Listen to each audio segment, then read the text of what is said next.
नमस्कार दोस्तों, एडुटाइम money India की एक और इन्फॉर्मेटिव वीडियो में आपका स्वागत है।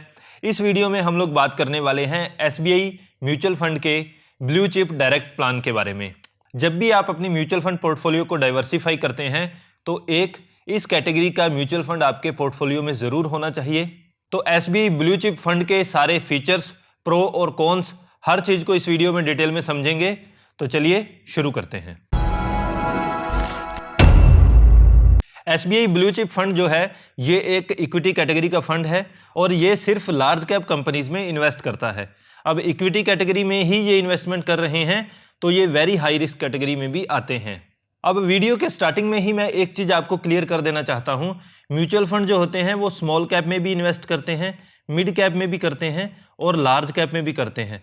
और कुछ म्यूचुअल फंड्स इस तरह के भी होते हैं जो इन तीनों में इन्वेस्ट करते हैं, जिसे हम फ्लैक्सी कैप फंड के नाम से जानते हैं।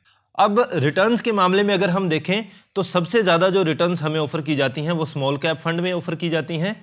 कारण ये है कि स्मॉल कैप फंड में रिस्क भी उतना ही ज़्यादा होता है। तो सबसे ज़्यादा रिस्क स्मॉल कैप फंड में, उससे कम मिड कैप फंड में और लार्ज कैप फंड में सबसे कम रिस्क माना जाता है इक्विटी कैटेगरी के म्यूचुअल फंड्स की अगर हम बात करते हैं। फ्लैक्सी कैप को हम यहाँ पर कैटेगराइज इसलिए नहीं कर रहे हैं क्योंकि फ्लैक्सी कैप में इन तीनों कैटेगरी की इन्वेस्टमेंट की जाती हैं, तो यहाँ पर ओवरऑल जो रिस्क है वो डाइवर्सिफाई हो जाता है।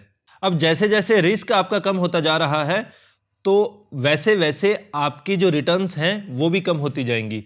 आपने ये चीज़ हमेशा से सुनी होगी कि रिस्क जितना ज़्यादा होगा प्रॉफिट भी उतना ही ज़्यादा होगा और रिस्क जितना कम होगा रिटर्न्स भी उतनी ही कम मिलने वाली है। तो सबसे पहले पिछले कुछ सालों की रिटर्न्स हम लोग चेक कर लेते हैं। अब सेफ्टी के मामले में ये म्यूचुअल फंड सारे स्मॉल कैप और मिड कैप म्यूचुअल फंड से अच्छा है, इसीलिए उनसे थोड़ी रिटर्न्स भी आपको कम प्राप्त होने वाली हैं। यहाँ पर पिछले एक साल की रिटर्न्स की अगर हम बात करते हैं तो एक साल में इस म्यूचुअल फंड ने रिटर्न्स दिए हैं 22.26%, जो कि काफ़ी अच्छी रिटर्न्स मानी जाती हैं। अगर आपका mutual fund on and average 15% से ज़्यादा रिटर्न्स आपको ऑफर कर रहा है हर साल, तो ये म्यूचुअल फंड आपका काफ़ी अच्छा माना जाएगा।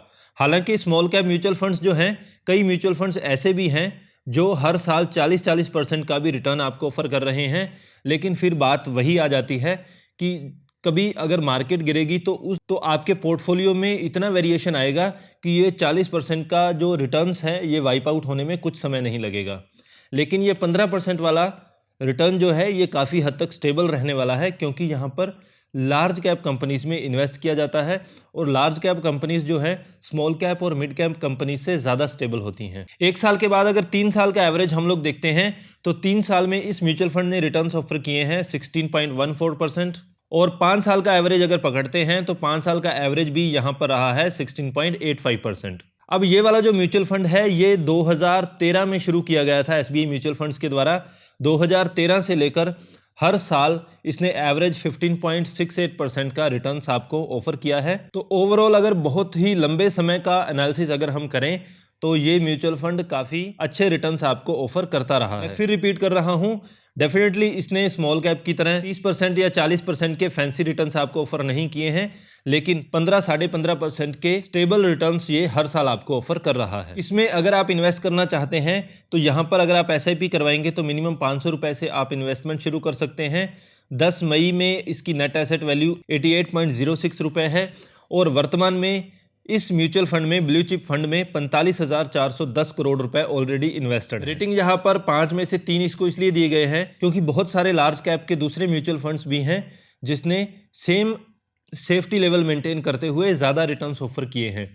उन सभी म्यूचुअल फंड्स को भी हम इस वीडियो में लास्ट में एक कंपैरेटिव रूप से देखने वाले हैं। अब पास्ट के रिटर्न्स का एनालिसिस करने के बाद हम लोग चेक करते हैं कि रिटर्न के कैलकुलेटर के माध्यम से हम देखेंगे। अब हमने पिछले कुछ सालों के रिटर्न्स देख लिए हैं। अब अगर हम एसआईपी करते या लंप सम इन्वेस्टमेंट करते तो हमारा पैसा कितना हो जाता, उसको हम लोग एक कैलकुलेटर के माध्यम से समझने की कोशिश करते हैं। सबसे पहले हम एसआईपी मोड पर देखते हैं। अगर हमने हर महीने 10,000 रुपये इन्वेस्ट किए होते एक साल के लिए तो वो 10,000 रुपये हमने टोटल इन्वेस्टमेंट हमारी हो जाती 1,20,000 रुपये और बदले में हमें जो रिटर्न्स टोटल प्राप्त होती वो होती 9,217 रुपये और हमारी टोटल कैपिटल बन जाती 3,29,217 रुपये। यही SIP अगर हम करवाते 3 साल के लिए तो 3 साल में हम इन्वेस्ट कर चुके होते 3,60,000 रुपये और हमारा टोटल कॉर्पस जो है वो बन जाता 4,47,000 रुपये के, जो कि एनुअली 24% रिटर्न आपकी बन जाती है। यही SIP अगर हम करवाते 5 साल के लिए तो हमारा 6 लाख रुपए इन्वेस्ट होता और टोटल कॉर्पस जो है वो हमारा बन जाता 9,03,691 रुपये। तो टोटल इन्वेस्टमेंट पर हमारा जो ग्रोथ है वो 50.62% हो जाता। इसके बाद बात करते हैं, अगर हम लंप सम इन्वेस्टमेंट करते, एक ही बार में पैसा डाल देते, 10,000 रुपये अगर हमने एक ही बार में डाला होता तो एक साल में ये पैसे बन जाते 12,226 रुपये। 3 साल में ये 10,000 रुपये कन्वर्ट हो जाते 15,666 रुपये में। और यही इन्वेस्टमेंट 5 साल के लिए अगर हम होल्ड करते तो ये बन जाते 21,784 रुपये। ओवरऑल अगर हम देखें तो लगभग 4.5 साल में ये पैसा आपका डबल हो रहा है। तो ओवरऑल इसको आप एक अच्छी इन्वेस्टमेंट कंसीडर कर सकते हैं। इस म्यूचुअल फंड ने इन्वेस्टमेंट कहां कहां कर रखी है, तो सबसे बड़ी होल्डिंग है इसकी HDFC बैंक में। पिछले 1-2 सालों में अगर आप देखेंगे तो HDFC बैंक का जो शेयर है ये ऑलमोस्ट सेम ही लेवल पर रुका हुआ है। तो HDFC में सबसे ज़्यादा होल्डिंग होने की वजह से ये म्यूचुअल फंड अपनी कैटेगरी के दूसरे फंड्स को आउट परफॉर्म नहीं कर पाया है। उसके बाद सबसे बड़ी इन्वेस्टमेंट आती है ICICI, Larsen and Toubro, ITC, Bajaj finance, Reliance industries, Infosys, Britannia, Kotak, page industries. तो आप देखेंगे ये आपको हम लोगों ने 10 जो इन्वेस्टमेंट्स हैं इस म्यूचुअल फंड की वो यहाँ पर दिखा दी हैं। होल्डिंग एनालिसिस की बात करें तो इक्विटी कैटेगरी का फंड है तो लगभग पैसा जो है 96.6% जो है ये सिर्फ इक्विटी कैटेगरी में इन्वेस्ट कर रखा है। डेट में इन्वेस्ट कर रखा है बहुत ही छोटा सा पोर्शन जो कि है 0.6% और एक बड़ा पोर्शन 2.8%।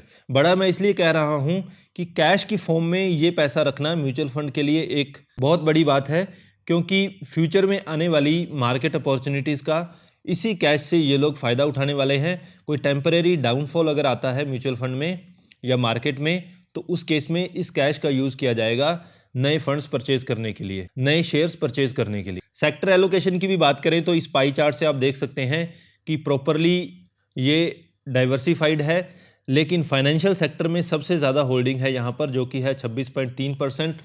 इसके अलावा एक मिक्स्ड सेक्टर जो कि सारे सेक्टर्स को मिलाकर बना है 18.3%। और उसके बाद automobiles, construction, consumer staples, health care, technology, capital goods. तो लगभग सारे सेक्टर्स में इन्होंने इन्वेस्ट कर रखा है, पोर्टफोलियो प्रॉपरली डाइवर्सिफाई कर रखा है। मिनिमम आप कितना इन्वेस्टमेंट कर सकते हैं अगर आप इसमें इन्वेस्ट करना चाहते हैं तो फर्स्ट टाइम आपकी इन्वेस्टमेंट रहने वाली है मिनिमम 5,000 रुपये। उसके बाद आप 1,000 रुपये से अपनी इन्वेस्टमेंट स्टार्ट कर सकते हैं। लेकिन SIP की अगर हम बात करें तो मिनिमम आप 500 रुपये की SIP से इसमें इन्वेस्टमेंट स्टार्ट कर सकते हैं। अब लार्ज कैप कैटेगरी के जितने भी दूसरे म्यूचुअल फंड है उसके एवरेज के साथ अगर हम कंपेयर इसका करें तो आप देख सकते हैं एक साल में इस म्यूचुअल फंड ने रिटर्न्स दिए हैं 22.3% और कैटेगरी का एवरेज रहा है 34.4%। तो अपनी कैटेगरी से ये काफ़ी नीचे रह गया है। ठीक इसी तरीके से 3 साल के बारे में अगर हम बात करें तो 3 साल में इसने रिटर्न्स दिए हैं 16.1% और कैटेगरी का एवरेज अगेन रहा है 17.1%। लेकिन जब भी आप इक्विटी म्यूचुअल फंड में इन्वेस्ट करते हैं तो उस समय कंसीडर किया जाता है लॉन्ग टर्म। तो लॉन्ग टर्म यहाँ पर अगर हम 5 साल मान के चलते हैं तो 5 साल में इस म्यूचुअल फंड ने रिटर्न्स दिए हैं 16.9% और कैटेगरी का एवरेज इससे काफ़ी कम रहा है जो कि रहा है 16.3%। अब बहुत ज़्यादा मैं इसलिए कह रहा हूँ, हो सकता है एक साल में 0.60% से ज़्यादा डिफरेंस नहीं होता हो, लेकिन बहुत लंबे टेन्योर की अगर हम बात करें तो 0.60% से एक बड़ा डिफरेंस क्रिएट हो जाता है। अब कैटेगरी का एवरेज 5 साल से ज़्यादा के लिए देखें तो कोई एवरेज डेटा उपलब्ध नहीं है, लेकिन इस म्यूचुअल फंड का 15.7% रिटर्न इन्होंने कंसिस्टेंटली डिलीवर किया है। अब लार्ज कैप कैटेगरी के कुछ म्यूचुअल फंड्स के बारे में बात कर लेते हैं जिन्होंने इससे ज़्यादा रिटर्न्स ऑफर किए हैं। सबसे पहले आता है निप्पॉन का लार्ज कैप फंड। यहाँ पर इन्होंने एक साल में 37.7 और 3 साल में 24.9% रिटर्न्स डिलीवर किए हैं। और फंड साइज़ की भी अगर हम बात करें तो काफ़ी बड़ा फंड साइज़ है जो कि है 26,137 करोड़। फिर JM का लार्ज कैप आता है। यहाँ इन्होंने भी रिटर्न्स जो है एक साल में 42.5% और 3 साल में 21.1% ऑफर किए हैं, लेकिन यहाँ पर फंड साइज़ काफ़ी छोटा है। उसके बाद ICICI की बात आती है। इनका एक साल का रिटर्न रहा है 36.3%, 3 साल का रहा है 20.9%। इनका भी फंड साइज़ जो है काफ़ी अच्छा है 54,904 करोड़ है। फिर बड़ौदा BNP आता है, यहाँ पर इन्होंने एक साल में रिटर्न्स डिलीवर किए हैं 36.8% और 3 साल में रिटर्न्स इनके रहे हैं 19.9%। इनका फंड साइज रहा है 1930 करोड़ के आसपास। इसके बाद कैनरा रैबेको आता है, इन्होंने एक साल में रिटर्न्स डिलीवर किए हैं 27.6% और 3 साल का एवरेज रहा है 16.3%। इनका भी फंड साइज है 12,830 करोड़ के आसपास। यहाँ पर हमने इनको सॉर्ट किया है 3 साल के अकॉर्डिंग। 3 साल में सबसे ज़्यादा जो रिटर्न्स जिसने भी डिलीवर किए हैं वो सबसे ऊपर रखा है, सबसे कम डिलीवर करने वाले को सबसे नीचे रखा है। तो यहाँ पर ये डेटा प्रॉपरली आपके लिए अवेलेबल है। अब आप पर है, आप इंडिया के सबसे बड़े फंड हाउस SBI के साथ जाना चाहते हैं या किसी और फंड हाउस के साथ जाकर इस लार्ज कैप में इन्वेस्टमेंट कर सकते हैं। इसके बाद एक्सपेंस रेशो की बात करें तो एक्सपेंस रेशो जो है वो अपनी कैटेगरी में जितने भी म्यूचुअल फंड्स हैं उसमें सबसे कम जहां पर एक्सपेंस रेशो है उसी में आता है। यहां पर एक्सपेंस रेशो है 84%। यहां पर एक्सपेंस रेशो है 0.84%, जिसमें कि GST को इंक्लूड किया गया है।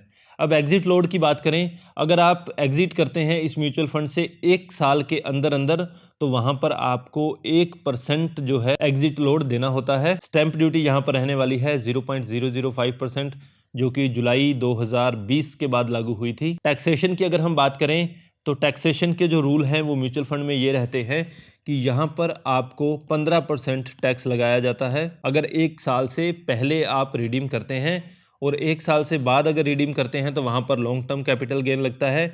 लॉन्ग टर्म कैपिटल गेन रहता है 10%, और ये 10% आपको लॉन्ग टर्म कैपिटल गेन देना होता है आपकी जो 1 लाख रुपए से ज़्यादा जो भी रिटर्न्स आप प्राप्त करेंगे उस पर आपको 10% टैक्स देना होता है। कुछ प्रोज और कॉन्स की अगर हम बात करें तो एक्सपेंस रेशो जो है काफ़ी कम है अपनी कैटेगरी से, और लॉन्ग टर्म की रिटर्न्स अगर हम चेक करें 5 साल या 10 साल की तो अपनी कैटेगरी को इसने आराम से बीट किया है। कॉन्स ये है कि 1 साल और 3 साल वाली कैटेगरी में अगर आप देखेंगे तो वहाँ पर ये अपनी कैटेगरी को बीट नहीं कर पाया है। तो लॉन्ग टर्म के हिसाब से अगर आप देख रहे हैं 5 साल या ज़्यादा के हिसाब से, तो इस म्यूचुअल फंड ने अपनी कैटेगरी को आउट परफॉर्म किया है। तो ये था एक detailed analysis SBI blue chip direct fund के बारे में। आई होप ये वीडियो आपके लिए इन्फॉर्मेटिव रही होगी। अगर म्यूचुअल फंड इन्वेस्टमेंट्स के बारे में आपका कोई डाउट है तो आप हमसे डायरेक्टली कमेंट बॉक्स में पूछ सकते हैं, या डिस्क्रिप्शन में दिए गए लिंक्स का प्रयोग करके आप हमसे डायरेक्ट कांटेक्ट भी कर सकते हैं। हमारे कंटेंट के लिए अगर आप हमें अप्रिशिएट करना चाहते हैं तो please like and share the video and don't forget to subscribe the channel. Thank you so much.